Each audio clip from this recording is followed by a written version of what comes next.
এক সময় একটি ছোট্ট গ্রামে একটি পুরনো পুকুর ছিল। পুকুরটি অনেক বছর ধরে বন্ধ ছিল, কারণ গ্রামবাসীদের মতে পুকুরের গভীরে এক অদ্ভুত কিছু ছিল।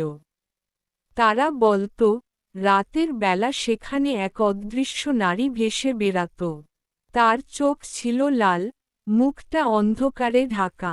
গ্রামের এক যুবক, সুমন, এই রহস্যের পিছনে কি আছে তা জানার জন্য এক রাতে পুকুরে গেল। রাতে গ্রামটা ছিল অনেক শান্ত, চাঁদের আলো পুকুরের জলেও প্রতিফলিত হচ্ছিল। সুমন যখন পুকুরের কিনারে পৌঁছাল, সে কিছুই দেখতে পেল না, কিন্তু তার মনে হলো যেন কেউ তাকে ডাকছে। অপ্রত্যাশিতভাবে একটি নারীর কান্নার শব্দ শুনতে পেল। সে ভয় পেয়ে পিছনে ফিরে যেতে চাইল, কিন্তু পেছনে কোনো রাস্তা ছিল না, কেবল একটি অন্ধকার গহ্বর। হঠাৎ সে দেখতে পেল একটি সাদা শাড়ি পরা নারী, তার মুখে বিষাদ এবং চোখে অগ্নিশিখার মতো লাল আলো। সেই নারী বলল, কি চাও তুমি?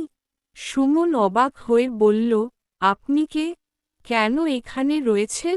নারী মাথা নেড়ে বলল, আমি সেই নারীর আত্মা, যে এই পুকুরে ডুবে মারা গেছে।